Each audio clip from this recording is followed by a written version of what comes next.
What if everything you've been taught about money is backwards? What if the paycheck you've been chasing, the promotion you've sacrificed your peace for, and the lifestyle you've worked so hard to display have nothing to do with real wealth? Most men spend their lives believing that a higher income automatically means a richer life. They assume that because someone earns 6 figures, drives an expensive car, or wears a luxury watch, he has mastered money. But the Stoics would have looked at that man and asked a different question. They wouldn't ask, how much does he earn? They would ask, how much does he need? Because the man who needs less is often wealthier than the man who earns more. Marcus Aurelius ruled the greatest empire on earth, yet reminded himself every morning that external possessions were temporary. Seneca was one of Rome's richest men, yet warned repeatedly that wealth without self-control becomes another form of slavery. Epictetus owned almost nothing, yet considered himself freer than many emperors. They understood something modern society has forgotten. Income can make your life more comfortable. Only wisdom can make you wealthy. Today we'll uncover why so. Many men spend decades chasing money but never experience financial freedom. We'll explore the dangerous illusion that keeps millions trapped in endless work, endless spending, and endless comparison. And by the end of this video, you'll understand why the richest man in the room isn't always the one with the biggest paycheck. Sometimes he's simply the one who needs the least. Chapter 1: The Greatest Financial Illusion. Modern society has trained men to worship income.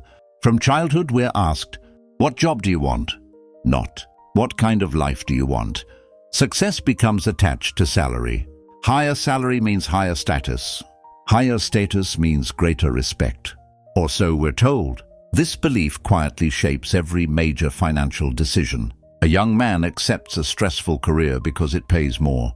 He works 60 or 70 hours every week. He tells himself the sacrifice is temporary. Once he earns enough, then he'll rest. Then he'll enjoy life. Then he'll become free. But the years pass. The salary doubles, then triples. Yet strangely, freedom never arrives. His expenses rise with his income. His responsibilities multiply. His house becomes larger. His car becomes newer. His vacations become more expensive. Instead of owning wealth, his lifestyle owns him. This is the illusion. Income measures how much money enters your life. Wealth measures how much freedom remains after the money arrives. Those are not the same thing. A man earning $300,000 each year while spending $295,000 lives dangerously close to financial dependence. Another man earning $70,000 while investing consistently, avoiding unnecessary debt, and living below his means may actually possess greater security. The Stoics never judged a man by appearances. They judged him by independence. Can he remain calm if fortune changes? Can he lose possessions without losing himself? Can he walk away from situations that violate his principles? If the answer is yes, that man possesses something money alone cannot buy: freedom. Chapter 2: The Trap of Looking Successful. There has never been a generation more obsessed with appearing wealthy. Social media rewards appearances. Luxury is photographed. Humility is ignored. Debt hides behind designer clothing. An expensive apartment becomes a stage. A luxury vehicle becomes a costume. People spend thousands convincing strangers they're successful. Meanwhile, their savings account quietly disappears. Seneca warned that we suffer more from imagination than reality. How perfectly this applies today. Many men don't buy expensive things because they need them. They buy them because they imagine other people are judging them. They fear looking ordinary, so they finance extraordinary lifestyles. The tragedy is that appearances demand constant maintenance. The expensive watch leads to designer suits. The designer suits require luxury vacations. Luxury vacations require premium hotels. Each purchase creates another expectation. Eventually, the man no longer chooses his lifestyle. His lifestyle chooses him. Every month becomes another race to maintain an image. Every paycheck already belongs to someone else before it arrives. This isn't wealth, it's performance. Marcus Aurelius often reminded himself that fame and admiration vanish quickly. The opinions of strangers change like the weather. Why surrender your financial future to impress people whose approval lasts only seconds? Real wealth doesn't announce itself, it whispers. The wealthy man sleeps peacefully. He doesn't need applause. His confidence isn't rented from expensive possessions. It comes from knowing he owns his time. Chapter 3. Income can rise faster than wisdom.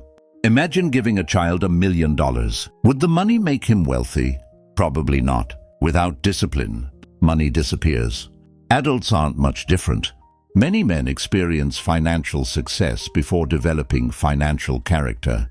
They receive promotions, businesses grow, bonuses arrive, but their habits remain unchanged.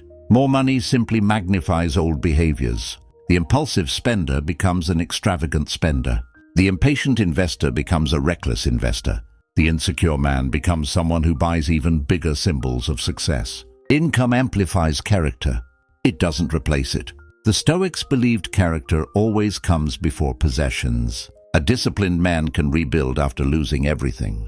An undisciplined man eventually loses everything he builds. History offers countless examples. Professional athletes earning millions declare bankruptcy. Lottery winners lose fortunes within years. Celebrities with extraordinary income accumulate extraordinary debt. The problem was never their paycheck. The problem was the absence of wisdom. Epictetus taught that no external possession belongs entirely to us. Everything can disappear.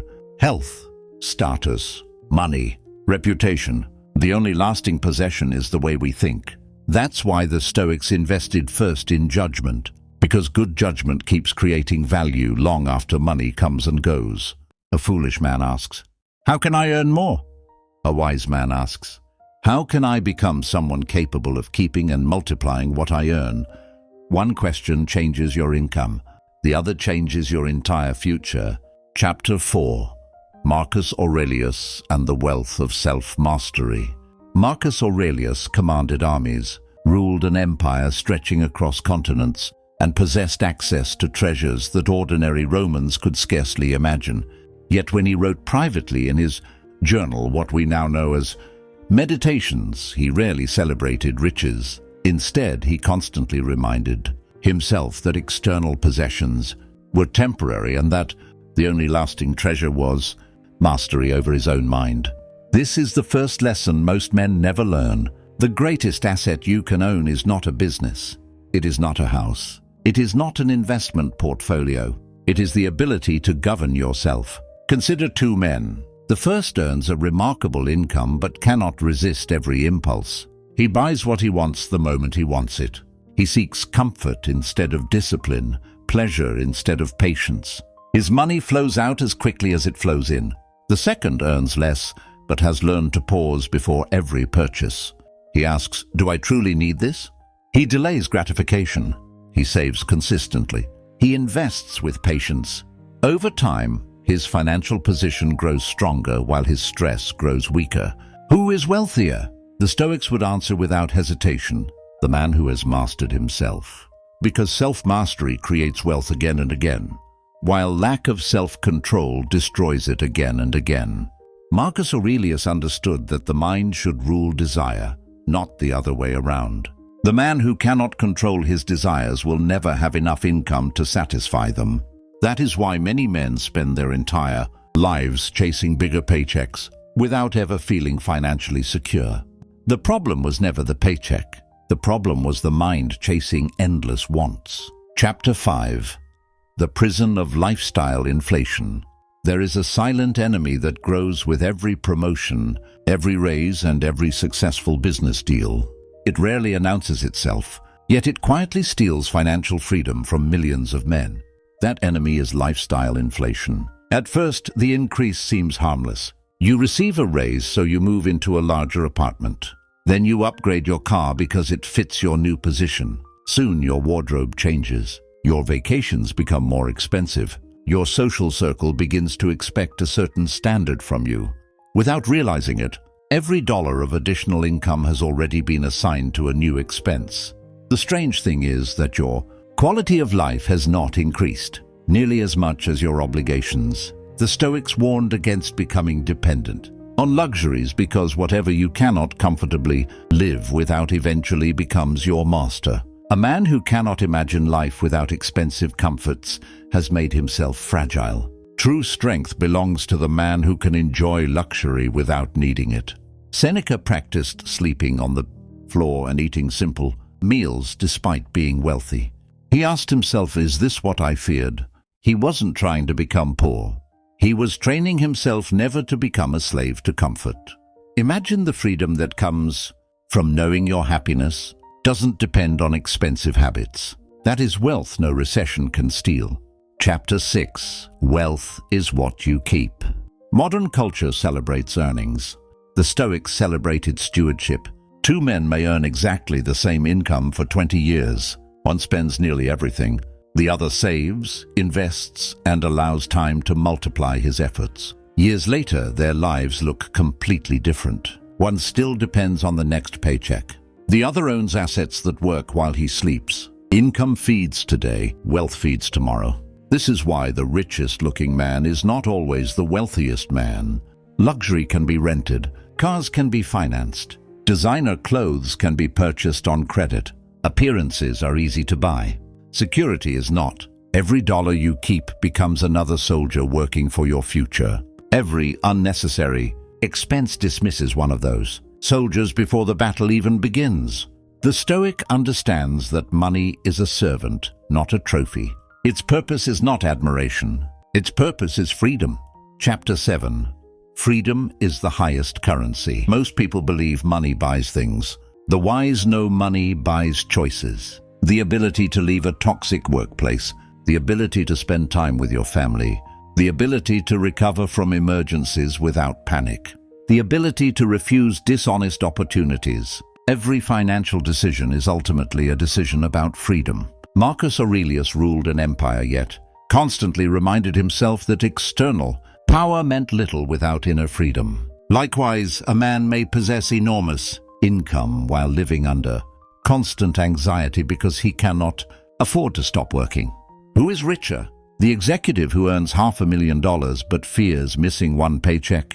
Or the man earning far less whose investments cover his expenses? One has money, the other has freedom, and freedom has always been the highest form of wealth. Chapter 8.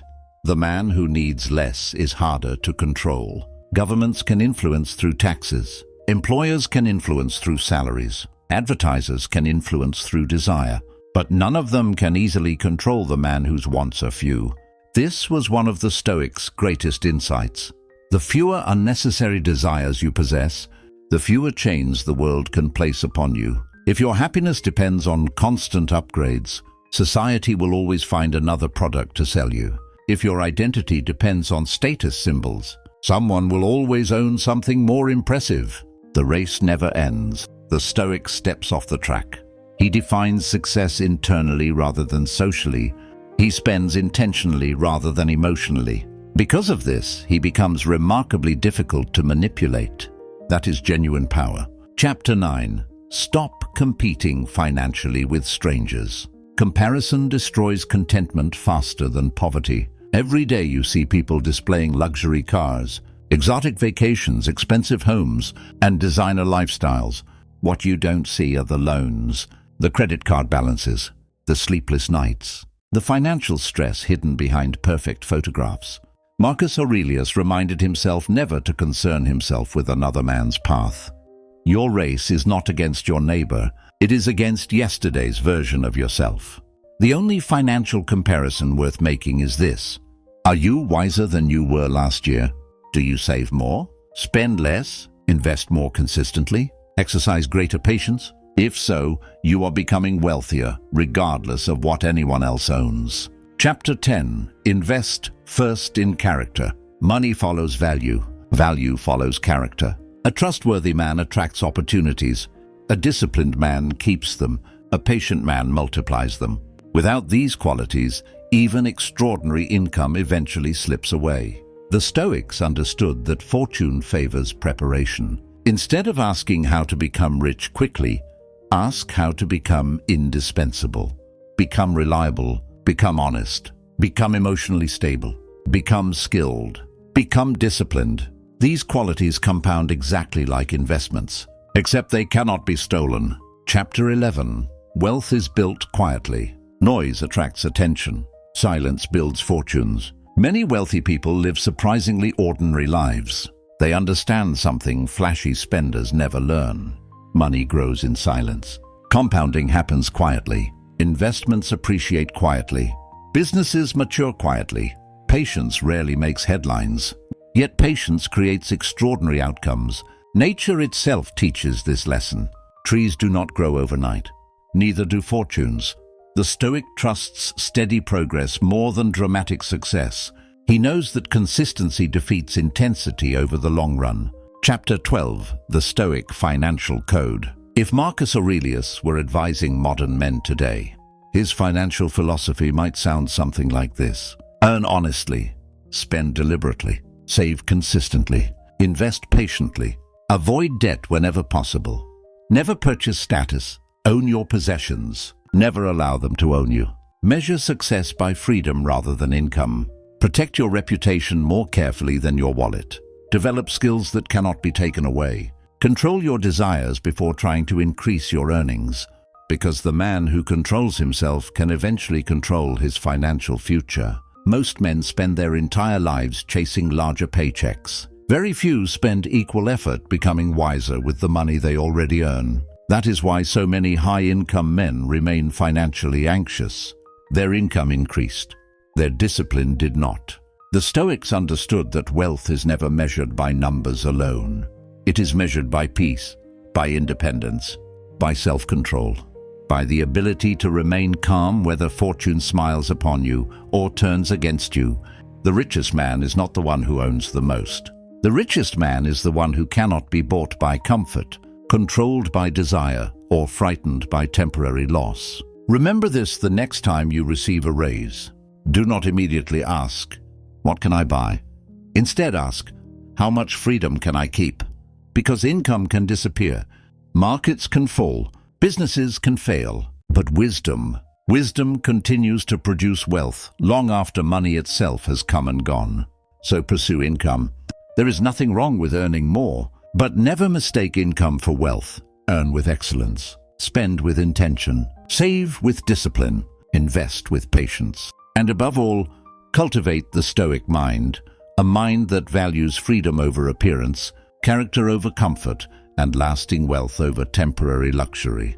For in the end, the greatest fortune any man can possess is not a full wallet, but a soul that cannot be impoverished. If this message challenged the way you think about money, remember that the Stoic path isn't about rejecting wealth, it's about mastering it instead of being mastered by it. Thank you for watching, and until next time, remain disciplined, remain humble, and walk the Stoic path.